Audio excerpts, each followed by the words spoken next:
Well, hello there, friend. Welcome to the Construction Leadership Podcast, where we help construction executives lead high-performing teams, finish on time and under budget, without all the firefighting and babysitting, so you can lead with focus and control. I am your host, Bradley Hartman. On today's episode, my friend, I will introduce to you what I believe to be, pound for pound, the greatest leadership book that will serve as a reminder. Interesting. What the hell does that mean? Well, I have found over my book collecting and reading career, which are two different things that I won't go into now, is that some books can introduce new ideas that you probably haven't thought about before or haven't thought about nearly as deeply as the author, whereas other books serve as a really good reminder for things that you know, but you may have stopped doing. And this book, my friend, coming in at just slightly over 100 pages, a very easy read, will help you reduce the resistance to change in your organization, help you really understand the difference between when you need to manage more and lead more. It will help you become a more effective communicator and instill your team with more purpose. So without further ado, let's dive in. So this brief book recommendation that we're going to talk about today first came on my radar when Mr. Dave Reichert of Davis Hahn Lumber in Dallas mentioned it to me probably in 2017. And then about a year and a half ago, Mr. Ray Hales of Walker Lumber in Nashville said, if you are developing a leadership course, which I was for the University of Oklahoma, he said, this is a book you should read. And maybe that book should be included in the curriculum, or at least you can take some of the ideas from it and include. And with that, I immediately bought the book because now two people I admire over the course of several years had recommended it. And it went into what I call my anti-library. This is when somebody recommends a book, and especially two people, I just buy it and I throw it on my shelf and I don't know when I'm going to get to it. And in this case, I didn't get to it until just several weeks ago when I had Josh Hendrickson, who's the president of Wilson Lumber in Alabama and the Southeast. He joined and he brought the book up again. And I said, all right, that's it. Literally during the podcast, I got up, I took it off my shelf and I said, I'm going to begin reading it this evening. And I did. And I can tell you, my friend, it is wonderful. And I understand why these three gentlemen all recommended it.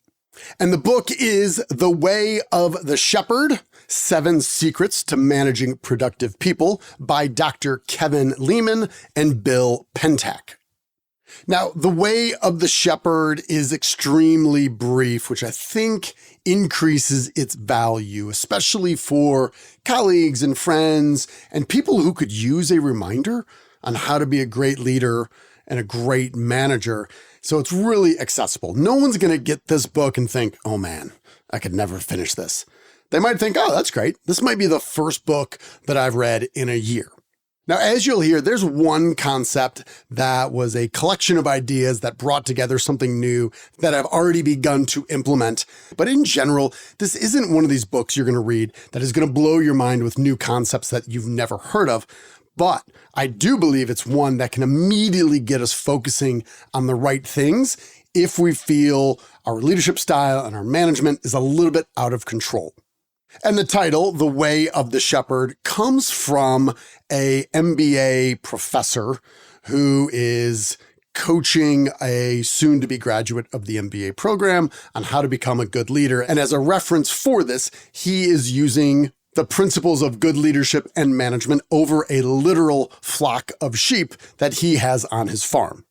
If this sounds cheesy and absurd, it's not. It's pretty good. I learned quite a few things about sheep, which is a bonus. Now, let me give you an example here of what I mean about the value of this book is in terms of a reminder versus something new. A manager can't manage what he doesn't know, he continued. So you have to make a point of knowing not just the status of the work, but also the status of your people.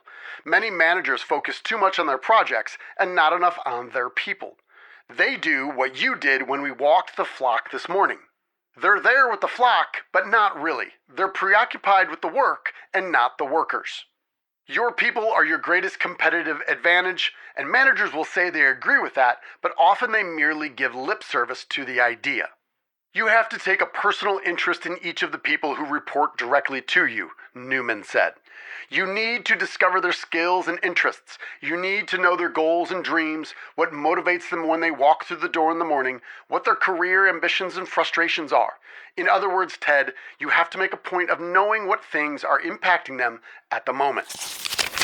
Now, I don't know about you, but when I read that, I immediately thought of my small team and thought, yeah, and especially here in Q1, which is my heavy travel season, am I drifting away from really connecting and knowing my team? Yeah, absolutely. And should I be doing a better job? Yes, and I can, and I will. It's not that I don't know that. And again, we have a small team here, but have I made the time to really intentionally plan and allocate time one-on-one to revisit with every member of my team? No, but I'm using the reminder. At the end of every chapter, they have a gray scale call-out box that really reinforces these messages. It's simple, it's common sense, but this book does this really well. Now, I mentioned earlier there is one idea in here that immediately made sense to me and helped me think more broadly, and this was the idea of knowing the shape of each one of your team members. And SHAPE here is an acronym that stands for their strengths, i.e. their unique abilities. See one of our previous episodes on that. The H stands for heart. What are their passions? What do they love to do? The A stands for their attitude. P is their personality, and E is experiences, which is plural. How much do you know about what they've done in their life, personally, professionally? What did they like? What didn't they like? What did they overcome? What did they fail at? Like, do you really know their experiences? So that idea of thinking about the shape of each one of your people, and again, that's strengths, heart or passion, attitude, personality, and experiences, that immediately gave me a framework to think through how well I knew each one of the team members on my team. It also got me thinking about our best clients and some of the prospects that I'm working with. To what degree do I know their strengths, their heart, their attitude, their personality, their experiences, and how can I ask more questions to truly understand who they are as people? Here in chapter 3, they talk about trust, values, and mission. Great leaders leave their mark by constantly communicating their values and sense of mission. They tirelessly call their people to engage in the cause. They know people are easily distracted by the many pulls of life, so they're continually calling them back to the mission, back to their purpose for being. And again, if you're like me, you're probably thinking that is nothing new, but I've witnessed this with myself and my own team. And every single year, I collect more experiences of working with clients whose leaders fail to do this. And the failure is one of human nature. And it's that leaders often get bored and tired of repeating the same thing over and over again about the values and the mission and the purpose. And they get tired of repeating all those things long before their team and each individual team member changes their behavior to align with those elements. In chapter 4, I learned something about blowflies and how they're annoying to sheep. But more importantly, he talks about how fear, rivalry, pests, like blowflies, and hunger are the 4 elements that prohibit any flock from truly resting. And what's relevant for us for those things is, are we establishing an environment of psychological safety? And do people feel that they're going to be harmed, whether that's physically or emotionally or mentally? Do they feel safe to do their best work? Rivalry, obviously, will be rivaling with others for projects, attention, capital, things like that. Pests, these are simply distractions at work. And maybe it's because of the hierarchy, maybe it's because of clients, or maybe it's because of systems that we have. But do we have things that inadvertently distract our best people from doing their best work? And hunger, that relates to money, the hunger and the need to make sure they are taking care of their family and can pursue their dreams on a personal level. So thinking about fear, rivalry, pests, and hunger was a nice model for me to, again, revisit how we're doing along those lines within our own company. And in chapter 6, they give you some really good reminders when it comes to correction and improving people when it comes to discipline. It's about course correction. It's about sitting down with that person privately and saying, hey, there's a bridge out ahead and I don't want you to get hurt. You see? You discipline your people not to harm them, but to keep them from harm.